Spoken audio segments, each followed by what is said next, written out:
అభినయ పుట్టుకతో మూగ మరియు చెవిటి. తనతో ఎలాగైనా మాట్లాడించాలనే తపనతో బంధువులు, స్నేహితుల దగ్గర 11 లక్షల వరకు అప్పు తెచ్చి మరీ తమిళనాడు నుండి హైదరాబాద్కు వచ్చారు. స్పీచ్ థెరపీ క్లాసులు ఇప్పించారు. అయినా ఎలాంటి ఫలితం లేదు.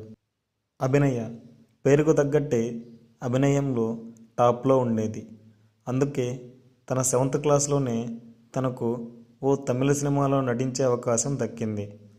కానీ తర్వాత ఇండస్ట్రీలో అవకాశాలు రాలేదు. కారణం తను మాట్లాడలేకపోవడం, వినలేకపోవడం. నటన పట్ల తన ఇష్టాన్ని గమనించిన తండ్రి అభినయను యాడ్స్లో అయినా యాక్ట్ చేద్దాం అనే ప్రయత్నాలు మొదలుపెట్టాడు. ఇక్కడైతే మాట్లాడే అవసరం ఉండదని ఆలోచించి అభినయ తండ్రికి కూడా సినిమాల పట్ల ఆసక్తి ఉండడంతో ఆయన ఆర్టిస్ట్గా ట్రై చేసేవాడు. ఆయన వెళ్ళిన ప్రతి ఆఫీస్లో తన ఫోటోలతో పాటు